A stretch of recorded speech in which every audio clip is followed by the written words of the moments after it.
In the year 722 before the Common Era, the northern kingdom of Israel vanished from history, carrying the sacred name that would survive them, and the people who remained refused to call themselves by it for 600 years. 10 tribes, 2 million souls, gone. Not gradually, not through plague or famine, but in a single Assyrian campaign lasting 3 years, during which the name Israelite became lethal. The survivors, the southern remnant in Jerusalem, stopped using it entirely. They called themselves Judeans, Jews. They would not reclaim the word Israel until the Persians arrived, and by then it meant something completely different.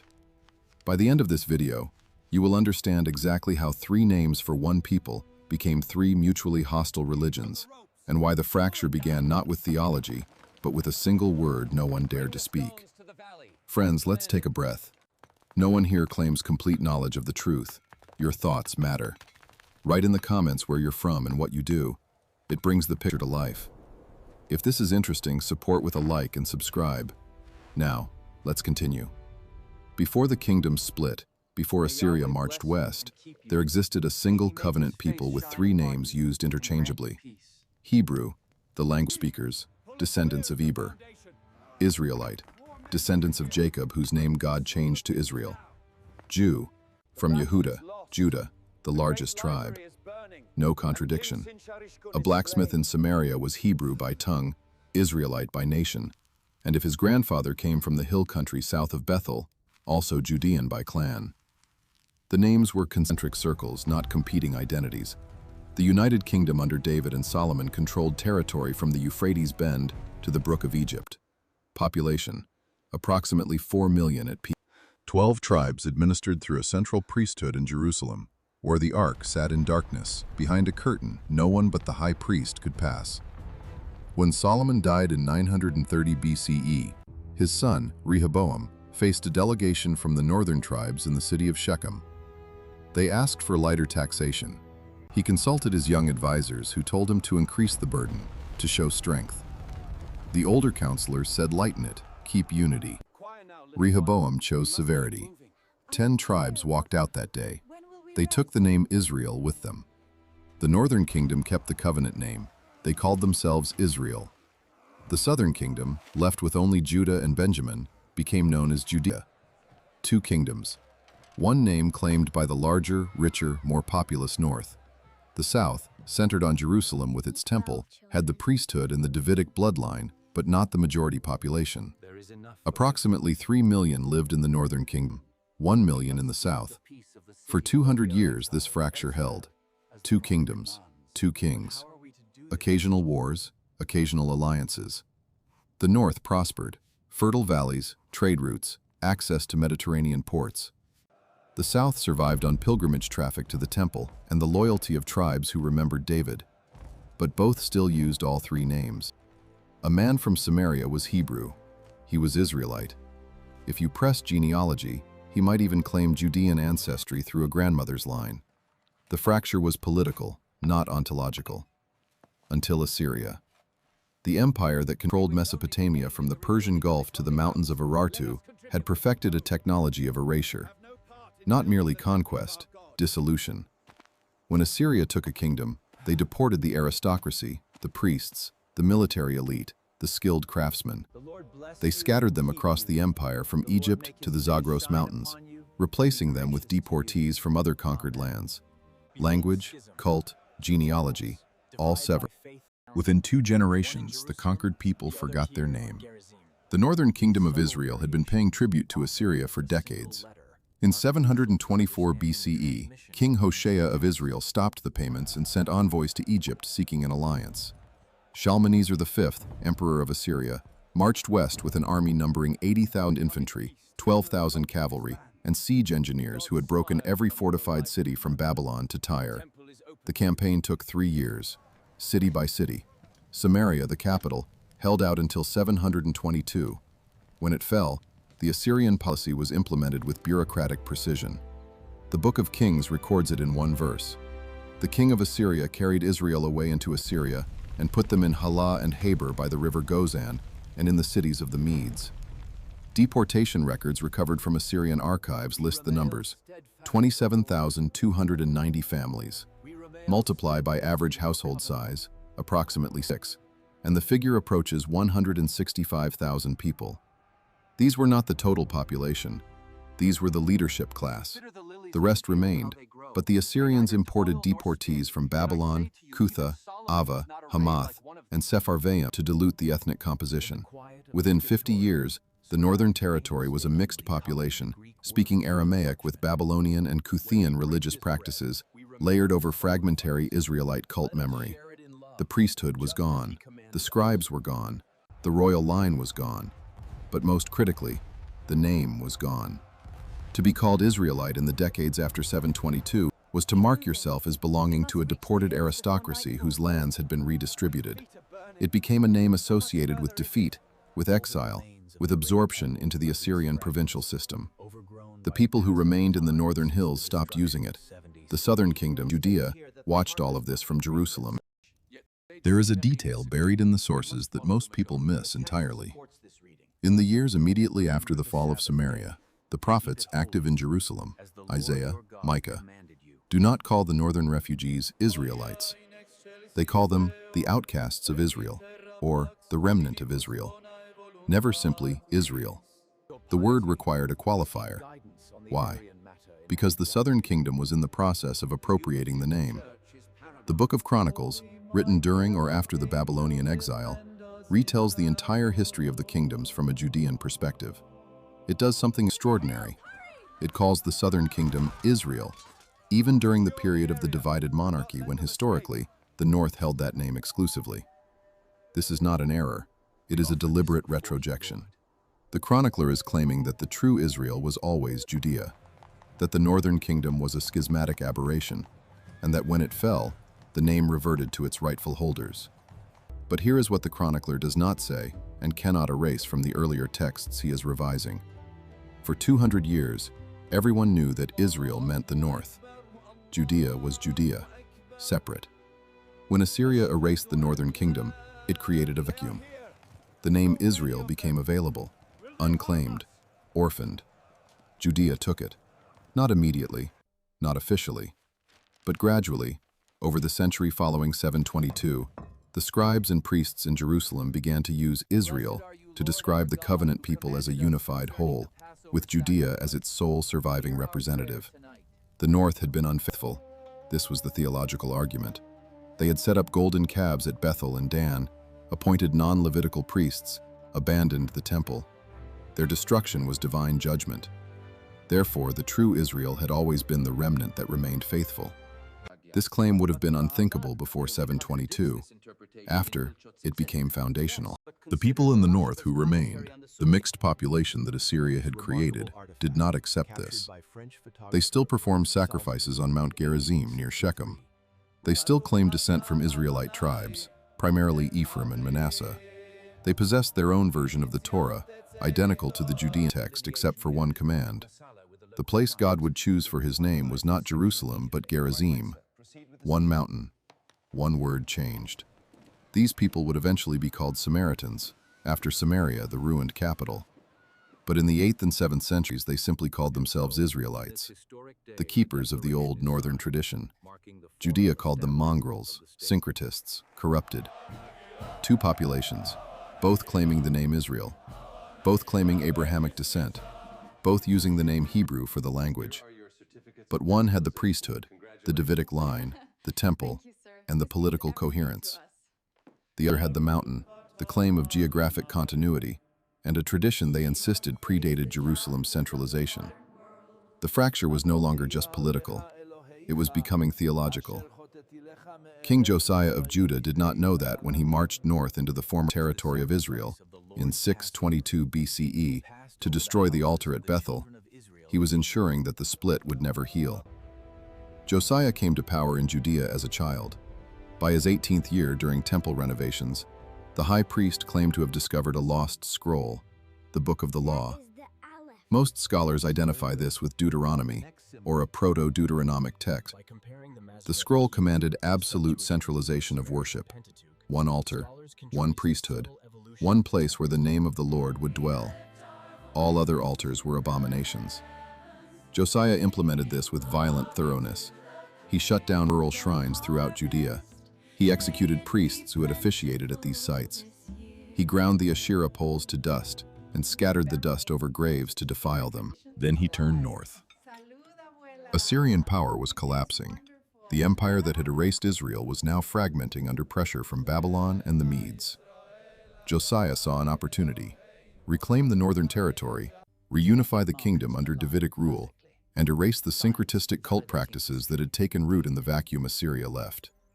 He rode to Bethel. The golden calf was long gone. Assyria had melted it down. But the altar remained. Local priests still sacrificed there, claiming continuity with the ancient Israelite practice established when Jeroboam first split the kingdom. Josiah ordered the altar dismantled stone by stone. He had the bones of the priests who had served there exhumed and burned on the site to defile it permanently. Then he turned to Shechem and Mount Gerizim. The text of 2 Kings records the destruction of Bethel in detail, but falls silent about Gerizim. Chronicles ignores it entirely. The Samaritan tradition preserves a different memory. Josiah came to the mountain, saw the altar, and turned back. Not out of piety, out of pragmatism. Gerizim was not abandoned. It had a living priesthood, a local population, and enough geographic defensibility that forcing the issue would require a sustained military campaign Josiah could not afford. He left it standing. Josiah did not know that in 648 years, this decision would create a separate religion with its own priesthood, its own scriptures, and a mutual hostility with Judaism so complete that Jews traveling from Galilee to Jerusalem would cross the Jordan twice to avoid passing through Samaritan territory. He destroyed Bethel. He defiled the graves. He executed the priests. But he left Gerizim intact, and the people who worshipped there now had proof. Jerusalem was not the only legitimate altar. The claim to exclusive centralization had been tested in the field and had failed. Josiah had the power to destroy them and did not. Therefore, the tradition stood. What Josiah refused to destroy that day would spend 6 centuries growing roots. 13 years later, Josiah died at Megiddo trying to intercept an Egyptian army marching north to aid the collapsing Assyrians against Babylon. An arrow from an Egyptian chariot archer struck him in the torso. His servants drove his chariot back to Jerusalem, where he died before sunset. He was 39 years old. Within 4 years, Babylon had destroyed Assyria completely. Within 23 years, Babylon turned south and besieged Jerusalem. In 586 BCE, Nebuchadnezzar II broke through the walls on the 9th day of the 4th month. The city had been under siege for 18 months. Starvation had reduced the population to cannibalism. The Book of Lamentations records mothers eating their children. When the Babylonians entered, King Zedekiah fled through a breach in the wall near the royal garden. Babylonian cavalry caught him in the plains of Jericho. They slaughtered his sons in front of him. Then they put out his eyes. The last thing Zedekiah saw was his bloodline ending. The Babylonians burned the temple to its foundations. They dismantled the bronze pillars and carried them to Babylon as scrap. They executed the priests. They deported the aristocracy, the scribes, the craftsmen, everyone who could read, write, administrate, or forge iron. The deportation records list approximately 20,000 individuals, with families between 60 and 70,000 people. They left the peasantry, farmers, shepherds, the poorest who owned no land. And they appointed a governor from among them, a man named Gedaliah, from a family that had counseled surrender. The Judean exiles in Babylon were settled to the city of Nippur along the Chebar Canal system. They were not enslaved. They were resettled as agricultural colonists, permitted to build houses, plant gardens, and practice their religion. Babylonian policy was not Assyrian erasure. It was economic extraction with cultural tolerance. But the exiles faced an identity crisis that would reshape everything. In Babylon, they were called Judeans, Yehudim, people from the territory of Judah. Not Israelites. That name still carried the memory of the northern kingdom destroyed 136 years earlier. Not Hebrews. That was a linguistic designation. And in Babylon, the second generation was already speaking Aramaic. They were Judeans, Jews. The name stuck. When Cyrus of Persia conquered Babylon in 539 and issued a decree permitting deported peoples to return to their homelands, the edict referred to them as Judeans. When they returned to Jerusalem and rebuilt the temple, the Persian administration called the province Yehud, the people Yehudim, the religious identity Judaism. The northern population, those who had remained on the land after Assyria, who had intermarried with the imported colonists, who still worshipped on Gerizim, offered to help rebuild the temple. The book of Ezra records the response: "You have nothing to do with us in building a house to our God." The rejection was absolute. The northerners were not merely refused participation, they were excluded from the covenant community entirely. Ezra and Nehemiah, the leaders of the return, enforced a policy of ethnic and religious purification. Any Jew who had married a foreign woman, including women from the northern territory, was commanded to divorce her and send away the children. The genealogical registries were recompiled. Anyone who could not prove pure Judean descent was barred from the rebuilt temple. The northerners responded by building their own temple on Mount Gerizim. The exact date is uncertain, somewhere between 450 and 350 BCE. The priesthood they established claimed descent from Aaron through Eli, a line rejected by the Jerusalem priesthood, which traced itself through Zadok. Same ancestor, different branch. Two temples, two priesthoods. Two versions of the Torah, differing by one word. The split was now architectural. When Alexander the Great swept through the region in 332 BCE, both communities sought his favor. The Samaritans offered him a temple visit to Gerizim. The Jews offered the high priesthood in Jerusalem. Alexander sided with the Jews, likely because Jerusalem was a larger city and Judea a more economically significant territory. The Samaritans, feeling betrayed, revolted. Alexander's general Perdiccas razed Samaria and slaughtered the population. But Gerizim remained. The Hasmonean dynasty, which took control of Judea in the 2nd century BCE after the Maccabean revolt against Seleucid rule, pursued an aggressive expansionist policy. John Hyrcanus, ruling from 134 to 104 BCE, conquered the northern territory and destroyed the Samaritan temple on Gerizim in 128 BCE. The Samaritans never rebuilt it. They continued to sacrifice on the mountain itself, in the open air, but the architectural claim to equality was gone. From that point forward, Samaritan identity was defined by what it had lost and what it refused to surrender. The mountain, the priesthood, the claim that Jerusalem's cult was an innovation, and Gerizim the original. By the time of Roman occupation, the split was complete. Jews and Samaritans were legally distinct peoples under Roman administration. Separate taxation districts, separate legal jurisdictions. Mutual hostility so entrenched that Roman governors exploited it to prevent unified rebellion. Then Christianity appeared. Jesus of Nazareth was a Jew from the Galilee, the region north of Samaria that had been forcibly converted to Judaism under Hasmonean rule. His genealogy in the Gospel of Matthew traces him through David, through Judah. He was circumcised on the 8th day. He taught in synagogues. He observed Passover in Jerusalem. But the movement that claimed his name as its foundation did something unprecedented.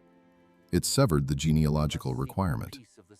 Paul of Tarsus, writing 30 years after the crucifixion, declared that Gentiles, non-Jews, could enter the covenant without circumcision, without Torah observance, without becoming Jews. The requirement was faith in the risen Christ, nothing more. This was not reformation. This was rupture. By the end of the 1st century, the Christian community was majority Gentile. They kept the Jewish scriptures but added new texts, the Gospels, the letters, eventually the book of Revelation. They claimed to be the true Israel, not by genealogy, but by spiritual adoption. The term they used was grafted in, a horticultural metaphor from Paul's letter to the Romans. Gentile believers were wild branches grafted onto the cultivated olive tree of Israel. Judaism responded by codifying the boundaries. The Council of Yavne, approximately 90 CE, finalized the Hebrew biblical canon and established the 18 benedictions recited in daily prayer, one of which cursed heretics and sectarians. Christianity was now outside the fence. 3 religions, 1 root. Judaism, genealogical descent from Judah, Torah observance, temple sacrifice replaced by rabbinic study after the Romans destroyed the Second Temple in 70 CE. Samaritanism, genealogical descent from Ephraim and Manasseh, Torah observance limited to the 5 books of Moses, sacrifice on Gerizim continued in modified form to this day. Christianity, faith-based entry, no genealogical requirement, the Torah fulfilled and transcended in Christ. All 3 claimed Abraham, all 3 claimed Moses, All three claimed the same God. But Christianity claimed something else, the name Israel. The Church Fathers, Origen, Augustine, Chrysostom, taught that the Church was the new Israel, that the covenant had passed from the Jews to the believers, that the destruction of the temple in 70 CE was divine proof that God had rejected ethnic Israel. This claim carried consequences measured in centuries of violence. Medieval Christendom built its theology on supersessionism, the belief that the Church had replaced Israel. Jews were tolerated as a living fossil, proof of prophecy, but excluded from citizenship, confined to ghettos, subjected to periodic expulsions and massacres. The name Jew became a slur. Samaritans fared worse. Too small to matter politically, too schismatic to be tolerated religiously, they were systematically erased. Byzantine Christian emperors banned Samaritan worship. Crusaders burned their manuscripts. By the 17th century, fewer than 1,000 remained.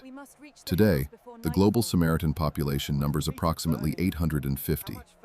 They live in two communities, one near Nablus on Mount Gerizim, one in Holon near Tel Aviv. They still sacrifice a lamb at Passover on the mountain. They still claim the original covenant. Judaism survived by redefining itself as a portable cult. Without the temple, the rabbis made the study of Torah itself an act of worship. The synagogue became the center. The family table became an altar. Diaspora became not exile but a mode of existence, scattered but connected by text, by practice, by memory. Christianity became the religion of empire. Constantine's conversion in 312 CE transformed it from persecuted sect to state apparatus. The name Israel was now claimed by a global institution that stretched from Britain to Ethiopia, that had no ethnic continuity with ancient Judea, and that would spend the next 1,700 years justifying its appropriation through theology and force. Three names, three religions, all from one people. Hebrew, the language became liturgical, preserved by Jews for prayer and study, extinct as a spoken vernacular until Zionist revival in the 19th century. Israelite, the tribal designation became a theological concept, claimed by Christianity as a spiritual identity, by Judaism as a historical memory, by Samaritans as a literal genealogical fact. Jew, from Judean, the narrowest of the three original names, became the only surviving ethnic designation, but also a weapon word in Christian Europe, a legal category in Islamic dhimmi law, a racial classification under Nazi Germany. The fracture began with a single choice.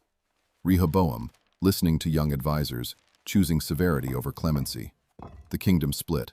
One name stayed north, one stayed south. Then Assyria, then Babylon, then the refusal at the rebuilt temple. You have nothing to do with us. Then the destruction of Gerizim. Then Paul's letter to the Galatians. There is neither Jew nor Greek, for you are all one in Christ Jesus. Then Augustine's City of God, systematizing the replacement of Israel by the Church. Then 18 centuries of consequence. The root remained, the branches grew hostile. What was meant to be three concentric circles, Hebrew the language, Israelite the nation, Judean the tribe, became three religions that spent 2 millennia denying each other's claim to the covenant, the name, and the God who gave both.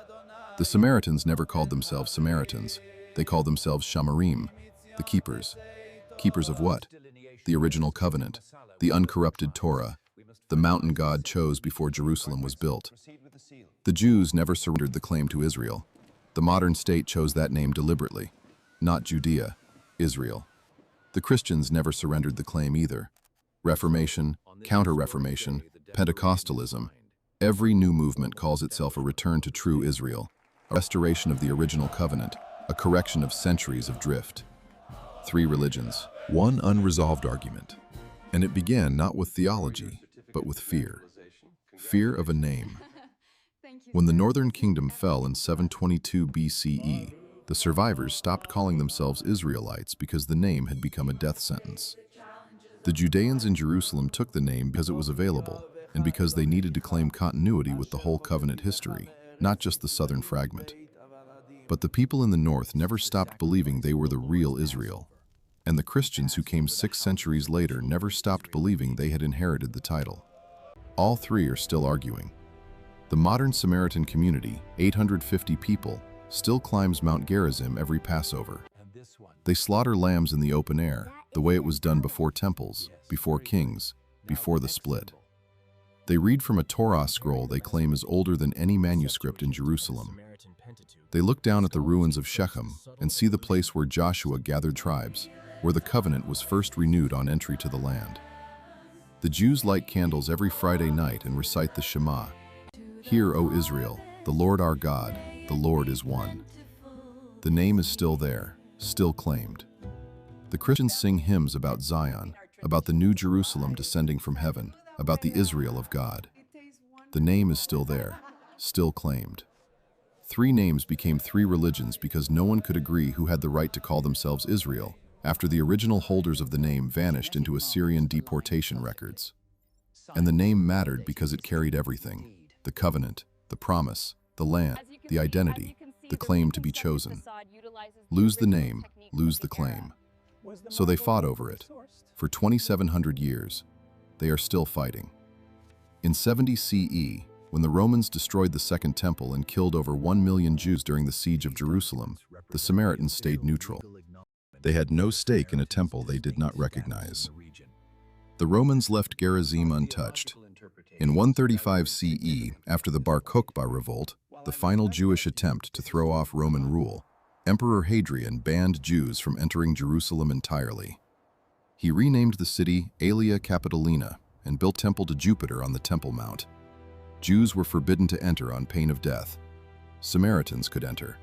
They were not Jews. Rome classified them separately. Christianity, now fully Gentile and increasingly aligned with Roman power, could enter. The name mattered. During the Byzantine period, 4th to 7th centuries CE, both Jews and Samaritans faced persecution under Christian emperors, but the Samaritans were hit harder. Their population was smaller, their geographic concentration made them easier to target, and they had no diaspora to retreat into. The Emperor Zeno massacred thousands in 484 CE after Samaritan revolt. Justinian banned Samaritan inheritance rights in 529. By the time Islam arrived in the 7th century, the Samaritan population had collapsed from over 1 million at the start of the Byzantine period to fewer than 20,000. Judaism survived because it had already learned how to survive without land, without a temple, without political power. The rabbis had spent 5 centuries building a religion that could exist in text and practice alone. Christianity survived because it had become the empire. Samaritanism nearly disappeared because it had neither, no diaspora, no imperial backing, and a claim to one specific mountain in a region that every empire wanted to control.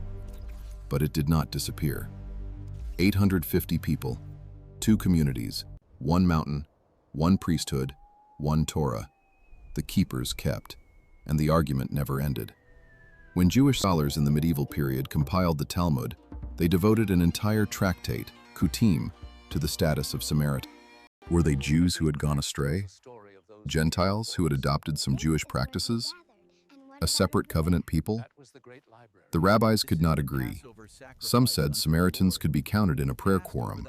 Others said their conversions were invalid. Others said they were closer to Jews than any Gentile, but farther than any heretic. The ambiguity was structural. Samaritans claimed the same ancestry, the same Torah, the same God, but rejected the same authorities, the same mountain, the same priesthood. They were too close to ignore and too different to accept. Christianity had the same problem in reverse. It claimed the same God, the same covenant, the same prophecies, but rejected the same law, the same genealogy, the same boundaries. Jews could dismiss Gentile polytheists. But how do you categorize a movement that claims your scriptures, your God, your ancestors, but says you are obsolete? The Church Fathers solved it with supersessionism. The Jews were once chosen but are now rejected. The covenant passed to the Church. The name Israel now belongs to believers. The rabbis solved it by redefining Israel as a people bound by matrilineal descent and Torah observance. Christians were Gentiles. Converts who accepted both could become Jews, but faith alone was not enough. The Samaritans solved it by rejecting both. They were the keepers. Everyone else had innovated, added, corrupted. The original covenant was 5 books, 1 mountain, 1 priesthood descended from Eli, 3 solutions, 3 religions, 1 unresolved fracture. The fracture was not inevitable. There were moments when it could have healed. When Cyrus issued the decree allowing the Judean exiles to return, the Samaritans offered to help rebuild the temple. If that offer had been accepted, if Ezra and Nehemiah had permitted the northerners to participate, the split might have closed. One temple, one priesthood, regional differences but not schism. The offer was refused. When Alexander arrived, both communities sought his favor. If he had endorsed Gerizim instead of Jerusalem, or better, refused to choose, the balance might have held. Two temples, two priesthoods, sibling rivalry, but not mutual excommunication.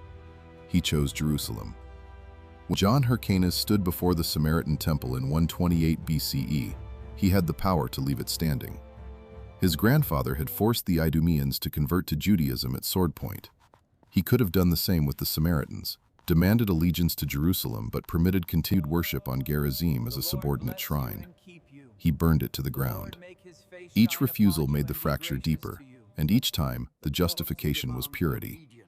Theological purity, ethnic purity, cultic purity. The Judeans refused the Samaritans because they were mixed, Israelite and foreign. The Samaritans refused the Judeans because they were innovators. They had moved the altar from Gerizim to Jerusalem. The Christians refused the Jews because they were legalists. They kept the law but missed the Messiah. The Jews refused the Christians because they were antinomians. They abandoned the law that defined the covenant. Everyone was defending purity. Everyone was preventing corruption. And the defense of purity shattered the unity it was meant to preserve. By the time of the Muslim conquest in 637 CE, the three communities were so estranged that they could not make common cause even against a shared external threat. Jews in some regions welcomed the Muslims as liberators from Byzantine Christian persecution. Samaritans, devastated by Byzantine massacres, also initially cooperated. Christians, suddenly a minority after 3 centuries of imperial dominance, retreated into fortified monasteries. Islamic rule imposed a new framework, dhimmi status. Jews and Christians were people of the book, protected but subordinate. They paid a special tax, faced legal restrictions, but were permitted to practice their religions. Samaritans were eventually classified with Jews for administrative purposes, though some Islamic jurists debated whether they counted as people of the book or as pagans. Under this system, the three communities stabilized in mutual isolation. Intermarriage was forbidden, conversion was legally restricted, social interaction was minimized. The fracture became permanent. 900 years later, when the Crusaders seized Jerusalem in 1099, they killed every Jew and Muslim they found in the city. Samaritans, living farther north near Nablus, were spared the initial massacre but targeted later as Crusader control expanded. The Crusader chronicles refer to them as fake Jews, a category of heretic deserving execution but less urgent than Muslims. 3 names, 3 religions, 3 targets. The Crusades ended. The Mamluks took control, then the Ottomans. Through every regime change, the three communities remained separate, hostile, and convinced of their exclusive claim to the covenant. In 1796, Napoleon's army invaded Egypt and pushed into the Levant. Napoleon issued a proclamation to the Jews of the region, calling on them to help him rebuild the temple and reclaim their ancestral homeland under French protection. The proclamation was propaganda. Napoleon was courting any local ally against Ottoman rule. But it revealed something. Even secular European powers understood that the name Israel still carried weight. The Jews did not rally to Napoleon. The campaign failed. But the idea was planted. 100 years later, Theodor Herzl convened the first Zionist Congress in Basel and declared that the Jewish people would return to their land and re-establish sovereignty. The movement chose the name Israel for the future state. Not Judea, not Zion, Israel.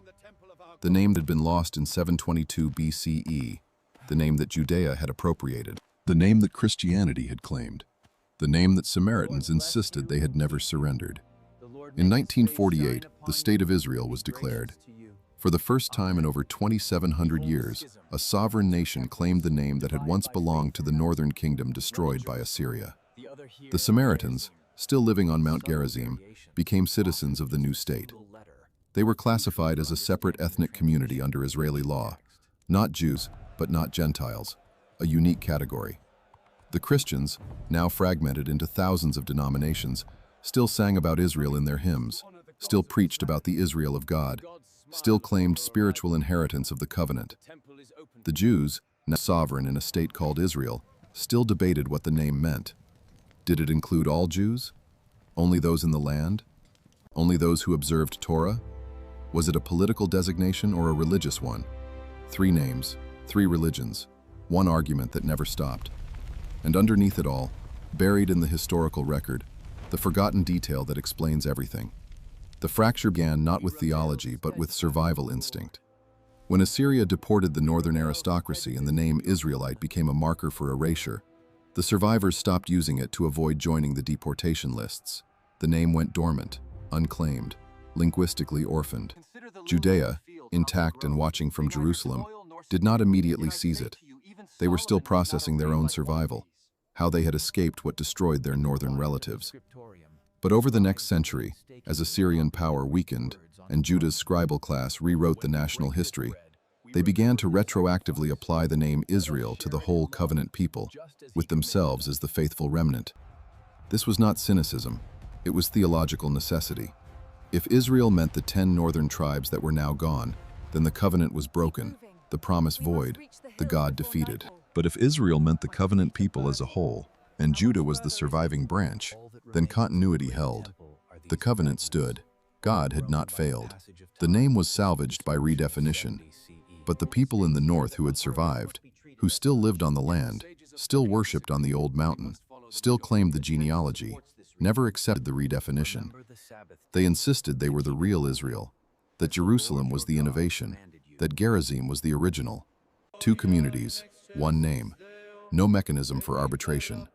The split became permanent when Ezra refused the Samaritan offer at the rebuilt temple. That was the moment the fracture could have closed and did not. Everything after, Gerizim's temple, its destruction, the rise of Christianity, the diaspora, the modern state, followed from that refusal. What would have happened if Ezra had said yes?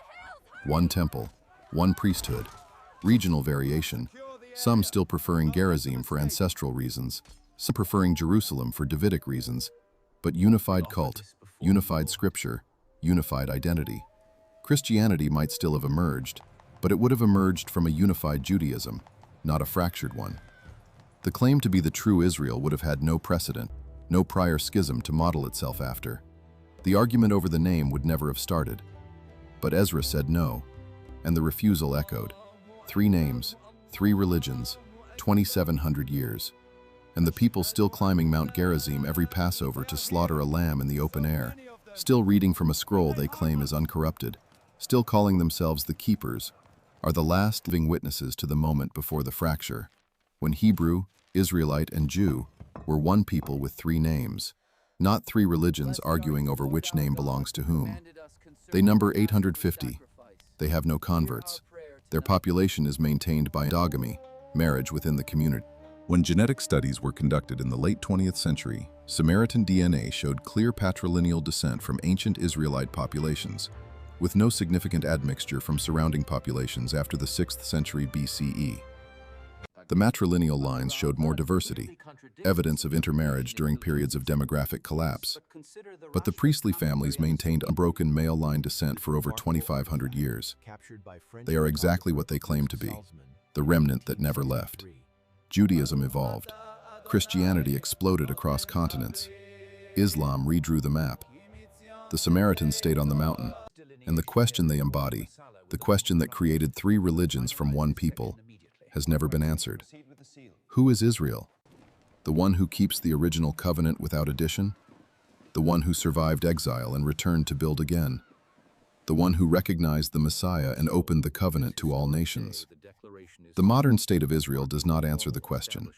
It sidesteps it. Israeli law grants automatic citizenship to anyone with 1 Jewish grandparent under the law of return, a genealogical criterion broader than rabbinic law, but narrower than Christian universalism. Samaritans are citizens, but not Jews. Christians with Jewish ancestry can immigrate under the law, but are not automatically considered part of the religious community. The fracture remains, and it remains because the original wound was never addressed. Josiah could have destroyed Gerizim. He did not. Ezra could have accepted the Samaritans. He did not. Hyrcanus could have left the northern temple standing. He did not. Three refusals. Three moments when the fracture could have been sealed or widened. Each time, the choice was made to preserve purity rather than restore unity. Each time, the justification was theological. Each time, the consequence was permanent. And the mechanism, the exact sequence of decisions, reveals something about how identity fractures under pressure. When a people lose their name, they face an existential crisis. Reassert the old name and risk persecution. Adopt a new name and lose continuity. Redefine the old name to fit the surviving remnant and alienate everyone else who claims it. Judah chose redefinition. We are Israel now. The north is gone. Samaria chose resistance. We are Israel still. Jerusalem is the deviation. Christianity chose transcendence. We are the true Israel. Genealogy is obsolete. Three strategies, three religions. And the cost of each strategy was the loss of the others. What was meant to be one people with three names became three peoples arguing over one name, because the name carried the covenant, and the covenant carried the promise, and the promise was the only thing that made survival meaningful after Assyria, after Babylon, after Rome. Lose the name, lose the identity. Lose the identity, lose the reason to endure. So they held the name, all of them, simultaneously, irreconcilably.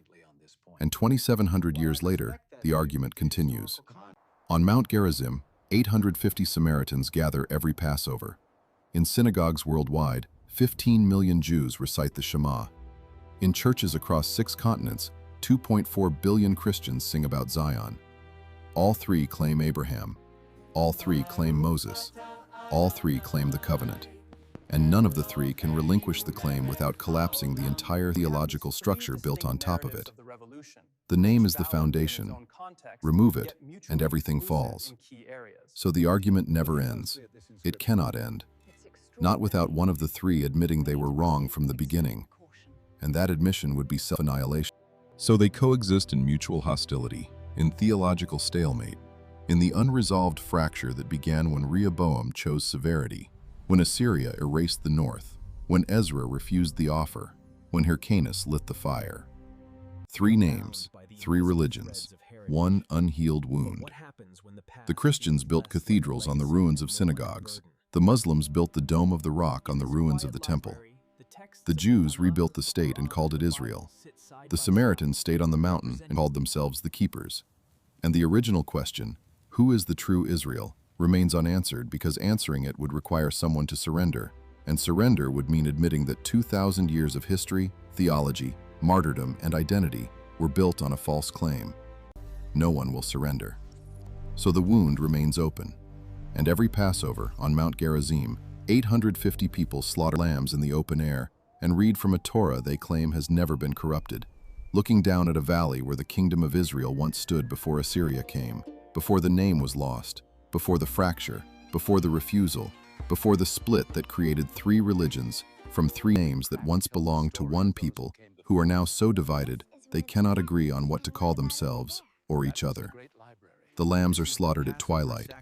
The blood runs into the same earth it has run into for 3,000 years, and the name, Hebrew, Israelite, Jew, is spoken in three different languages, by three different communities, meaning three different things, while the God to whom the name given watches in silence, as his people argue over which of them has the right to say it.